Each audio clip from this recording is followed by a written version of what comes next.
इति नामिनि नमस्ते सरस्वते देवे गौरवाणी प्रचारिणे निर्विशेष शून्यवादी पाश्चात्यादेशतारिणे जय श्री कृष्ण चैतन्य प्रभो नित्यानंदा श्री अद्वैत गदाधर शिवासादि गौर भक्तवृंदा हरे Krishna Krishna Krishna Hare Hare Hare Ram Ram Ram Hare Hare. So we just had I'll just play the where we paused. Okay, thank In devotional service also attains in this life attains that platform, and after this body is finished stays on that platform or attains the eternal abode of the Lord. And that's altogether different. It is different.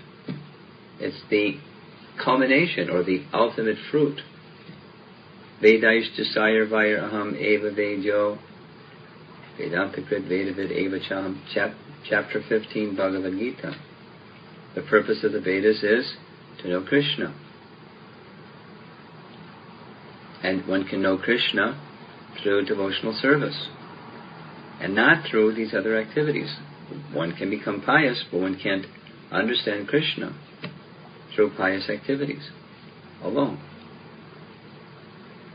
And therefore these activities that Maharaj Parikshit describes, he was king. He was grandson of the Pandavas. He was fixed in his devotion to Krishna. He's a pure devotee of Krishna, king.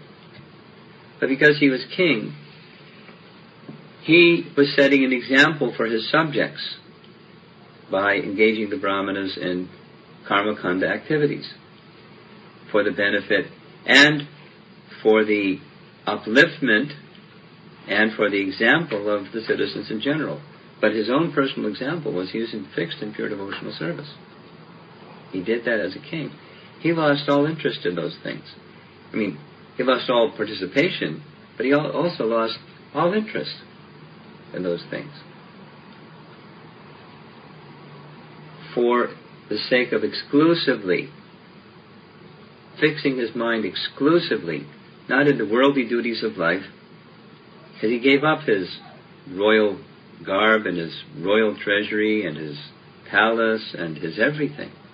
Just a simple loincloth on the banks of the river Ganges, waiting for the understanding of how he should use this remaining time. Now, exclusively fixed.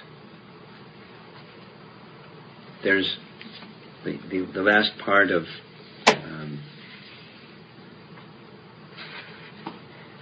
text 4, because we're going to read 5 and 6. So it was longer than a 5-minute summary, but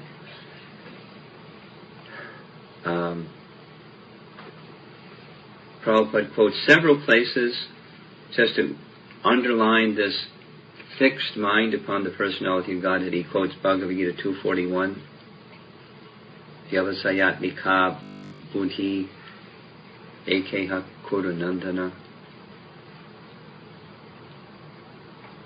Fixed in devotion to the personality of Godhead. The intelligence single-pointed upon Krishna.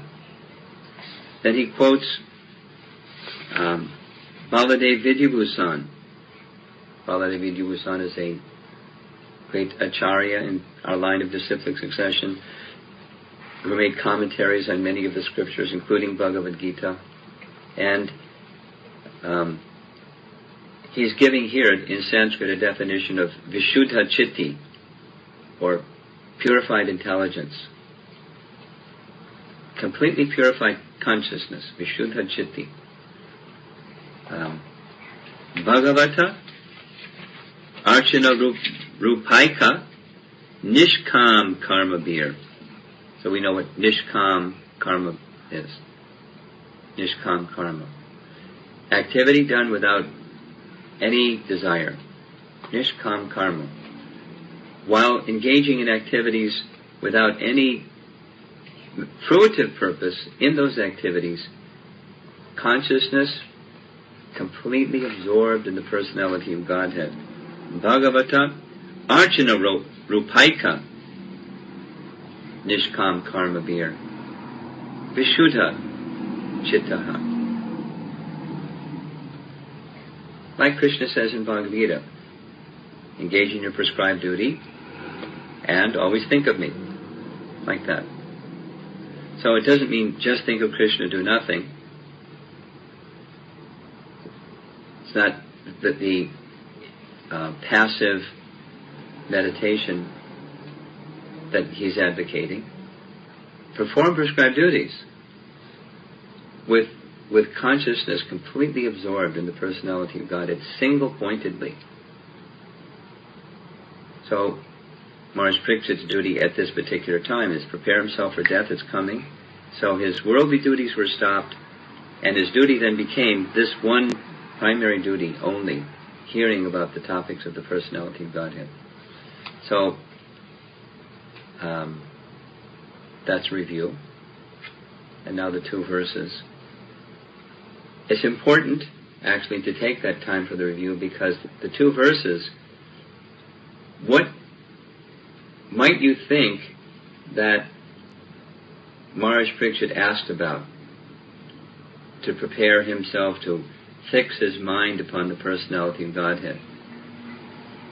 Not the topics of the 10th canto, because we're still in the 2nd canto. It's the topics of the relationship between this cosmic manifestation and the source of the cosmic manifestation. He specifically asks Shukadeva Goswami, can you please describe how he did it? How the Supreme Personality of Godhead made all of this happen? How did he work with his energies? It's not just a technology question. It's appreciating two things. Appreciating how the personality of God is the source of everything, and just how wonderful he is. Prabhupada would teach this over and over and over. Amongst the population of the world, so many are godless. Godless civilization. Even there may be, sorry to say, so many places of worship all over the place, but persons don't lead their life in a godly manner. So the godless civilization is abundant, and it's very oppressive. But even amongst those who are godly, they say that they accept the existence of God.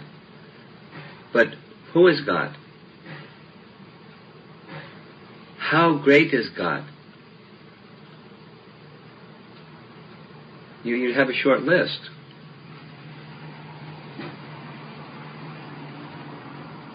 Along with the short list of some complaints. Why did he let wars happen and things like that? Young children suffer and poor people starve, and my best friend who lost his wife. Something. So, how great God is, just the entry point, at least as far as the lotus feet of the personality of Godhead in Srimad Bhagavatam 2nd canto, is to understand Sambandha Gyan, the relationship between the creation, which is all around us. It's not just out the window. It's here we are. What's the relationship of where we are with God? How has it come into being, and how is it being maintained? How is it working? Here's what he says. O learned Brahmana, you know everything, because you are without material contamination. Therefore, whatever you have spoken to me appears perfectly right.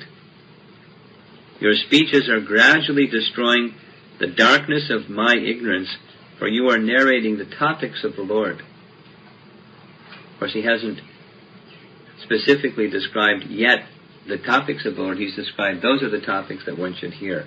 But even making such a statement as the topics of Lord, it's glorification. We can't say that about some mundane subject matter. Whatever subject matter is in the university that will help entitle someone to get a nice job, it's not going to cleanse their consciousness of all material contamination. We can't make that statement factually. So he's not only making the statement, he's saying, this is what I'm experiencing. So I want to hear more. Prabhupada's comment is, this is a test. When I'm going on Wednesday to Dallas, Texas, and one of the topics that they're asking me to speak about is standard measures of how one can understand one is advancing in spiritual life. There it is, right in the purport. There's an awakening. Something happens inside. It's not just you have more information and people press your buttons and you can say the information back. You get a machine to do that. And a lot of our education is that kind of recitation, regurgitation. Take some information, press the button, it comes back out, you get an A in your exam. But this is not information, it's transformation. And that echoing the statement that was made in the third chapter, this change of heart or transformation is a sign that spiritual advancement is taking place, and that transformation that Maharaj Parikshit is saying is happening within him is contaminations are being eliminated. Or in the language of Rupa Goswami from Nectar of Devotion, Kleshagni and Shubhada, these two things. The pangs of material existence are being eliminated. And auspiciousness is awakening, Shubhada. So, he's feeling enlivened, spiritually, enlivened, even transcendental senses are being cleansed. His senses are being cleansed and his senses are being enlivened, excited, transcendentally inspired to go further.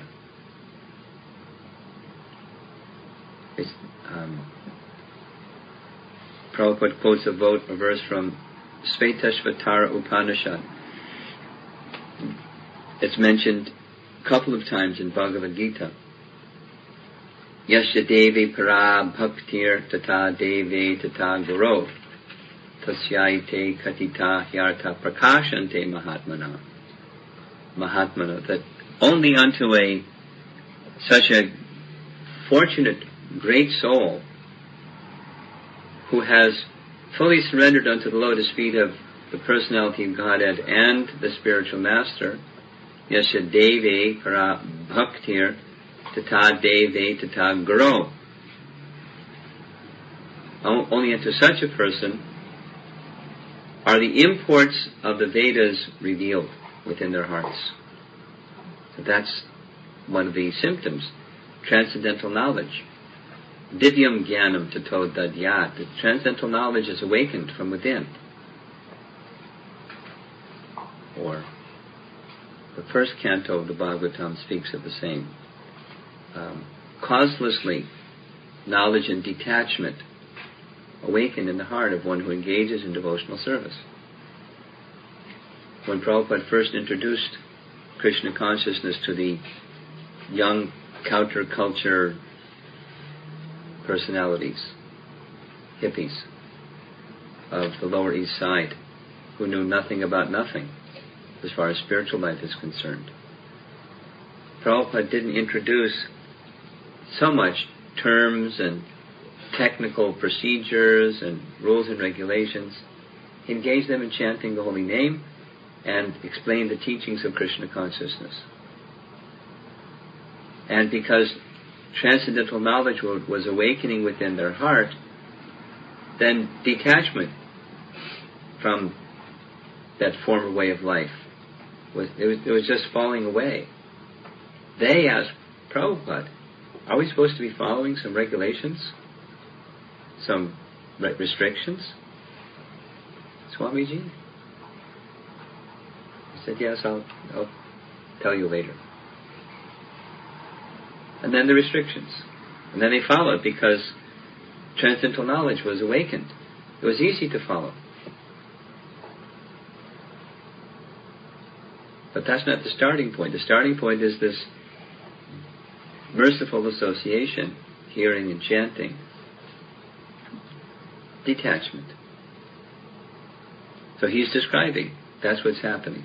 The inauspicious things of the heart are becoming relieved. And my eagerness to hear from you, Shukadeva Goswami, is, oh, it's up there. Now,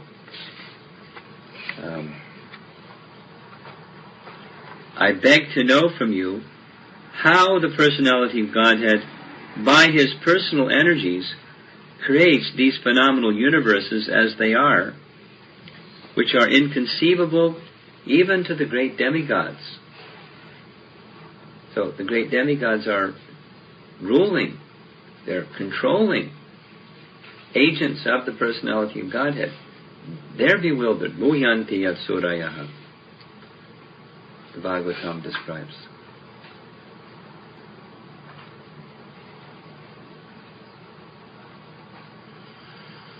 So, how is one going to come to the position of not being bewildered?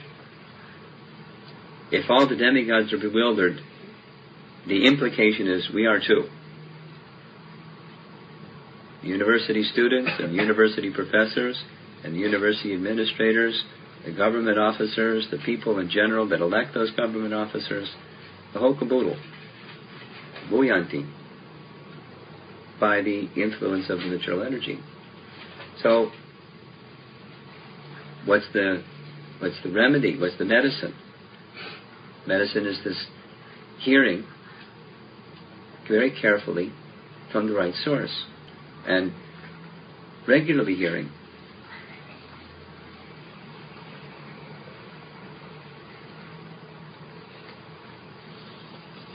Shunvata Sukata Krishna Punya Shravana Kirtana Hridyantaksto Hyabhadrani Vidhunoti Saritsatam. First canto Bhagavatam, Sutta Goswami is describing the heart becomes cleansed by this regular hearing process. Automatically one's life becomes transcendentally nurtured, transcendently pious. Punya, Shravana Kirtana. It's not the mundane piety, it's a transcendental punya. The soul's nature is being restored. Like a person who has a severe fever, disease, the fever or disease is being lifted by this medicine. Bhavosarach Shotra Mano Viramat. Medicine is being administered to the soul through this hearing process. And the original consciousness of the soul is being restored. That automatically takes care of this feverish condition of material existence, just in and of itself. So Maharaj Parikshit wants to hear from Shukadeva Goswami. He's been the king,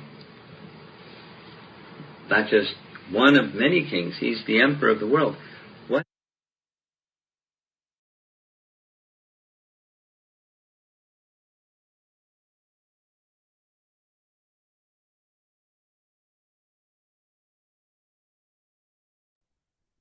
Hare Krishna.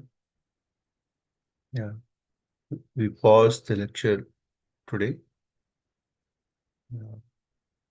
Would like to know the devotees if they would like to share something.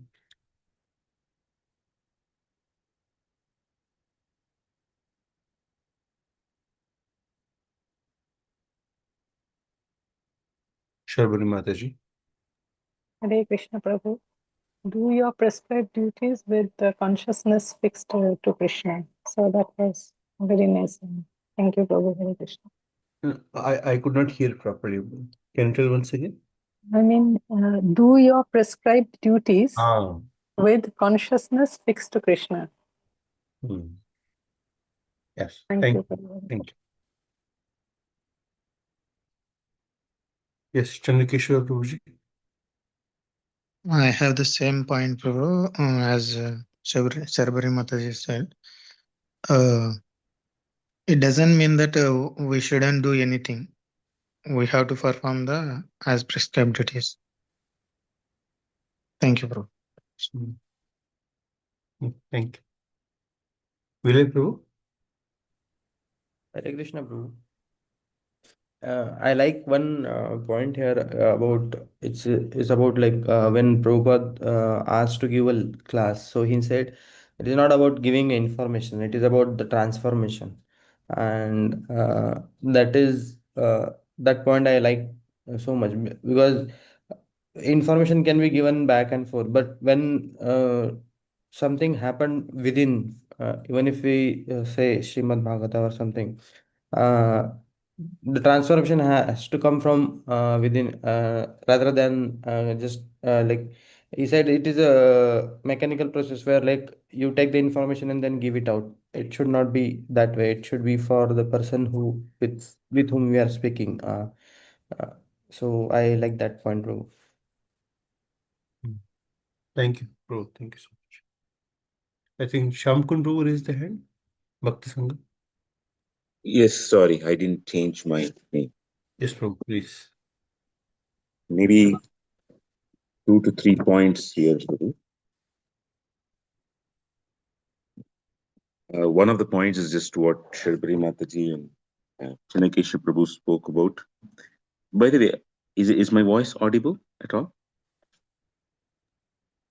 Very clear, Prabhu. Yes. Okay. Okay.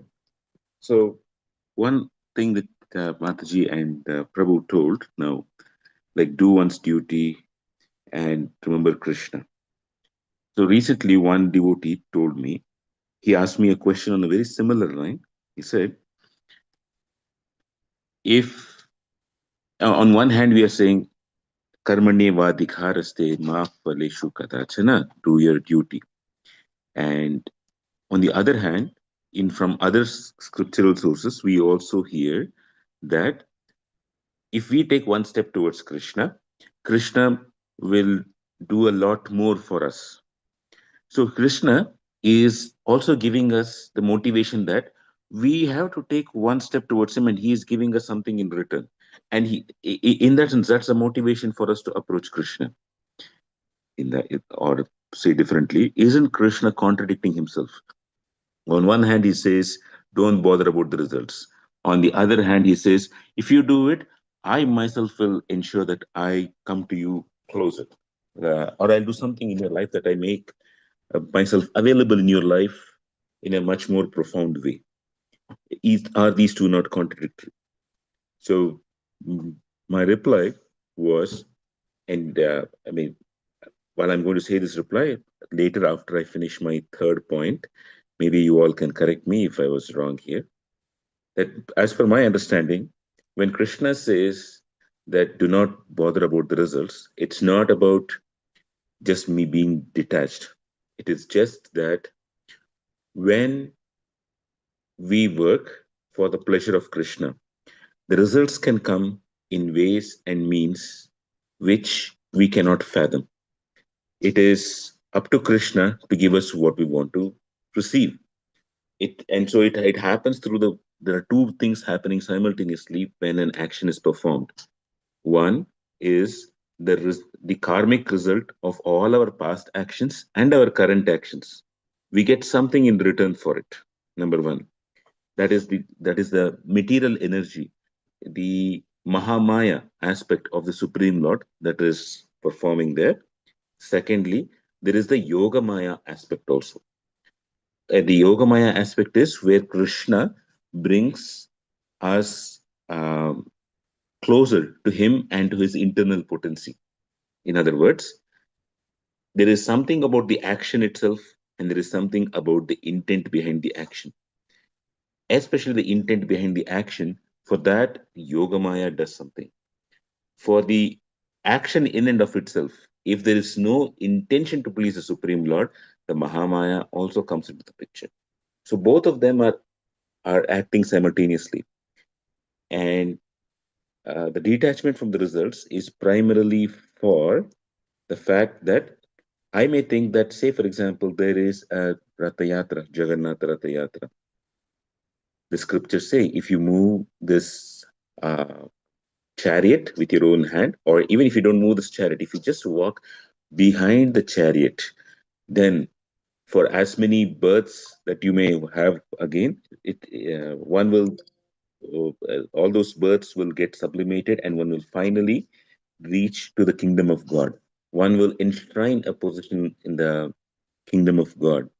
It's possible. So that's because one has faith in God and actions enjoined in the scriptures. So therefore, it's much more than what an ordinary man can think about.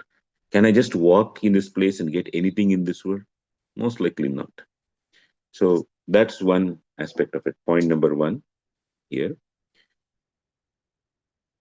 Point number two, maybe this is a little long winded.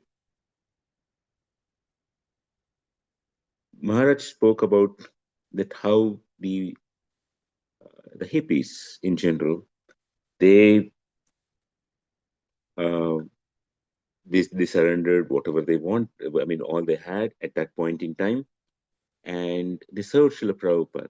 They got attracted to Srila Prabhupada. So the first thing here is what Maharaj is going to tell very shortly: the necessity of a very pure source, to hear from a very pure source. Like we see right an example of the life of His Holiness Prabhupada Maharaj, that his motivations are there in what Srila Prabhupada wanted, and his motivations are there in what the previous acharyas want. So he is always eager to know more and to act at that level of whatever the previous acharyas are giving. The attraction has come. We may often think, how come we can get that attraction, or is it really worth it? But if you look at it, we all are just running behind the words spoken by somebody. Somebody tells us you have to make great money in life, you need to have your own house, you need to have your own plot, or you need to have so much bank balance, or if you are a cultured person, this is how you take the fork and the knife and cut it, or this is how you wear a suit or a tie, etc. And we go our entire life that way. So our life, if we analyze it carefully, it is based on the impressions of the words which somebody has given to us. And the Bhagavata Marga strikes at the root of it. Hear from the right source, hear from the right person. That the right source are the Vedic scriptures. The right person is the one who's following it thoroughly. And not just following it, but having an appreciation for it. So this we see that if we ever want strength for it, we can just take the example of Maharaj and many other nice devotees in this world. But having said it, is it easy to do so? I'll give you an example. It's an anecdote that I heard recently. Um, in 1970, Srila Prabhupada left his or disappeared or stopped his manifest pastimes in 1977, November. He was quite sick in 1977, but in June of 1977, he was in Vrindavan. And not just June, I think it was this was probably July. And Vrindavan is very hot at this point in time. So still, Srila Prabhupada had his temple, the Krishna Balaram temple, which most of us have visited. And there was his quarters, and inside the quarters, because of the heat, it was hot. So Prabhupada was frail. He couldn't walk. So they used to lift Prabhupada up and go to the terrace and put a mosquito net, and at least he used to get some breeze. And one day it so happened that Prabhupada said, while he was sitting on the terrace, he said, uh, I want to go to the place where my devotees, where my disciples are. My disciples are in the West. Here, I'm having a temple, but my disciples are in the West. I want to go and meet them and encourage them. So he was very frail. And then he said, I'm okay to die. If I die, you bury me in the topmost floor of the Henry Street Temple in New York. It's okay. I'm not bothered about dying in Vrindavan. And what can disciples say? They cannot say no, Srila Prabhupada or anything. So he had at least two disciples at that time. One was Abhiram Prabhu, and the other was Tamal Krishna Goswami Maharaj. So for Tamal Krishna Goswami Maharaj, whatever Prabhupada said, that became the golden words. So he went and tried to think about uh, booking the connections, etc. Like we have these days various apps or various websites. Those days it wasn't like that. They had to call somebody, and that somebody had to make all the connecting flight connections from one place to the other place, whether it's Delhi to Kenya, Kenya to London, London to US, or Delhi to Frankfurt, Frankfurt to London, London to US, something like that. They had to make all those connections, find the cheapest one, etc. All that had to be done. And finally, Tamal Krishna Goswami found out that in a week's time, there was a flight available that they all can go. And so the next thing that came was they had to check if all the documents were in order. And when they checked Prabhupada's passport, they found that uh, the green card had expired and the passport itself had expired. And it, so, I mean, but Prabhupada wanted it. So Tamal Krishna Maharaj felt that yes, this had to be done. It had to be given to somebody. And Tamal Krishna Maharaj was personally present as the secretary. So he gave it to one devotee by name Abhiram Prabhu. And usually you don't get, I mean, even these days to get a passport renewal and a visa in 1 week, today, as of today, is unheard of, thought of.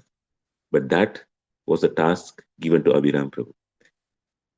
Mission impossible kind of a task. And Abhiram Prabhu thought left, right, and center what to do. And then he realized one thing. He went to Delhi, he went to the Parliament building.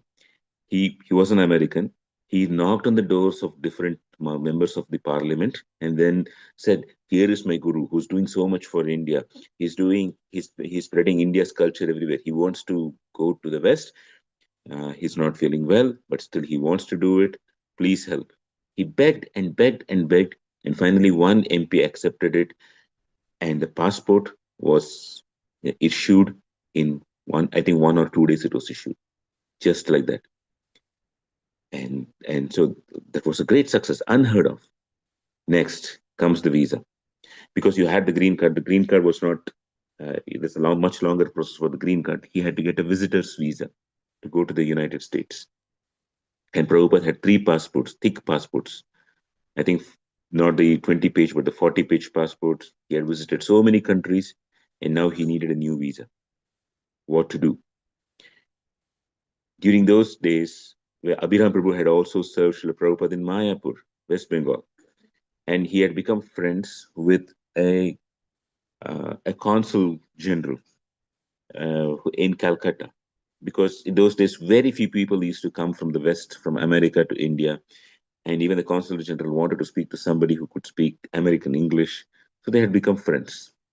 And once in a while, he would ask, "Hey, Abhiram, or whatever his name was, I hear that there are people from Bangladesh who are coming and coming closer. They're coming with guns. Do you see such people?" And he used to ask such questions, and Abhiram Prabhu understood something.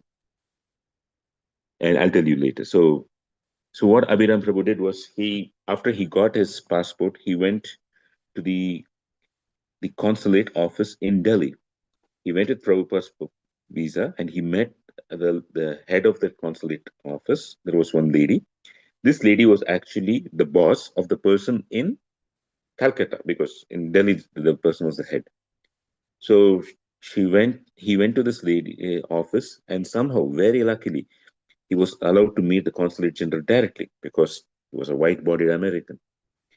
And when he went there, he explained to her that this green card has expired. He needs the passport immediately, the visa immediately, because he wants to travel soon. So that lady said, "Now let me get it straight. Your green card has expired. The person who wants to travel, where is he?" She asked. He said, he's in Vrindavan. Why has he not come here?" So I said, because he's extremely ill. He cannot move. Oh, that makes it straight. Reject. If the person is not fit enough for travel, it's a straight reject. So he was rejected there, but he couldn't give it up. He was there along with one more very prominent disciple of Srila Prabhupada at that time by the name Balavan Prabhu. And when when he heard this, like his eyes sunk. He just said, "Oh my God, my guru wants to go, and what can I do for this?" Then he thought, "Okay, I have this person in Calcutta. His name was O'Neill." He called him up and said, "Hey O'Neill, Srila Prabhupada has spoken to you about him. We need a visa." I said, "Oh yeah, no problem. Just come over. I'll give you one. I can do it." But then he said, I made a blunder. I went to your boss here in Delhi, and she has rejected it. Come on, then why are you calling me?" That's what O'Neill said. You could have come here directly. I could have done it for you, but why did you go there? Now I cannot do anything. And then Abhiram Prabhu did the unthinkable. He said, "Mr. O'Neill, I know she's not your boss. You are actually an agent of the CIA because you often ask about all these people who come from Bangladesh and others. You are trying to gather information. In fact, in those days, uh, the United States government has sent a lot of these CIA spies, both, of course, through the uh, office of through the consular general office, etc., and also through the Ford Foundation, through Coca-Cola. They allowed Coca-Cola to set shop in India, saying, "Okay, you can export and do whatever you want, but in the name of some executives who will go and see the market, there will be the spies who would go and see what's happening on the ground in India." There's a lot of it, and there's an uproar in India that somehow they found out that there are a lot of the CIA spies, and they thought that ISKCON was actually an organization full of CIA spies, whereas it was actually, except ISKCON, the United States had infiltrated everywhere, including the office of the Prime Minister. They had infiltrated everywhere. So he said, I know who you are. You don't report to this consulate general. You have your boss in the Pentagon. Uh, so I think you can do it." That person, Mr. O'Neill, he got angry. He said, "How do you know this?" He used all the swear words on him. And then he said, "I understand you are, Abhiram Prabhu said, I understand you are angry, but please, if if if you can get me through your bosses in the CIA this visa, that's fine. If not, I'm standing right outside the Parliament building. I'm just going to go and tell that you are a CIA spy, and then everything will unravel it'll fall down like dominoes, like a pack of cards. It's going to go down." And again, a bunch of expletives came from the other side on the phone. He was calling on the phone. And then he said, "I'm coming there to Calcutta. I'm hoping that you will give it to me." And so he said, "Yeah, okay, come over." And then he finally went to Calcutta. Even there, the CAs refused to meet him, but just took the passport in like 15 minutes. He got the visa stamping done on the passport and came back. And then he called up Srila Prabhupada, he called up Tamal Krishna Goswami Maharaj in Vrindavan. And those days, you had to wait a long time to do an STD call, as those who may know. I mean, some of you are very new, you don't know what an STD call is. Those days, there was STD call. And if you have to bypass the line, there was something called lightning speed thing where you have to pay 8 times the amount. So he paid 8 times the amount in an STD booth and told Tamal Krishna Goswami Maharaj, "I have the passport with me, I have the visa with me." And Tamal Krishna Goswami asked, "Read it out for me. What is written in the visa? Read out for me the passport, the front page." Because Prabhupada was Pakka. He would, as people would normally say, he would not suffer fools. You cannot go to Srila Prabhupada speaking whatever you want, etc. You had to be very precise there with Srila Prabhupada. And if something is wrong, he wouldn't tolerate it. And Tamal Krishna Goswami Maharaj was a personal secretary. He had him, Abhiram Prabhu read it 3 times, and then he got it confirmed. And then he went to Srila Prabhupada and said, Prabhupada, Abhiram Prabhu has got the passport and the visa done. And Prabhupada knew it is not easy to get it done. Prabhupada looked at Tamal Krishna Goswami Maharaj and then clapped his hand 3 times. And Abhiram Prabhu said, that is the summum bonum of my life, that I can do what an acharya wants. And this becomes the motivation for us. Like when we hear there is the katha and there is the acharya, doing what is necessary for that acharya. Do whatever it takes for the pleasure. And suddenly you see that our attraction to things of this world just opens up. It just breaks out. Now you may say that many of these devotees did this. I gave an example of Abhiram Prabhu. They were 25 at that time. Have they been able to do it from the age of 25? And they're also, and when he told us he's 75, almost 50 years have elapsed. For many of them, they could do it in youthful exuberance. Was it sustainable? Maybe yes, maybe not. But one pattern has come, is very prominent in the lives of those who are able to sustain it for 50 years consistently. And that sustenance is, number 1, this hearing, and number 2, continuing to do day after day some service for the mission of one's acharya. So this hearing is very important, and getting appreciations for it and getting attracted to it is important. If one is not getting it, one has to take the help of somebody to get that attraction. There's no shortcut to it. And a big part of that attraction is chanting the holy name with great attention. In fact, that is the greatest one of the greatest sacrifice that one can do, that one sets aside one's mind and chants with adarat. Adara is commonly thought about as respect, but that word respect is insufficient. Adara means I have great value for you. That it's with that feeling one has to chant. That helps us to access what great Vaishnavas are saying about the topics of Krishna. And with that attraction, when one contributes to the mission of the acharyas, then one finds a greater impetus to connect to Krishna. That's it, Prabhu. Fantastic, Prabhu. Wonderful. Very nice. Oh, very inspiring, Prabhu. Thank you so much for sharing this with all of us, Prabhu. Shwarbari Mataji.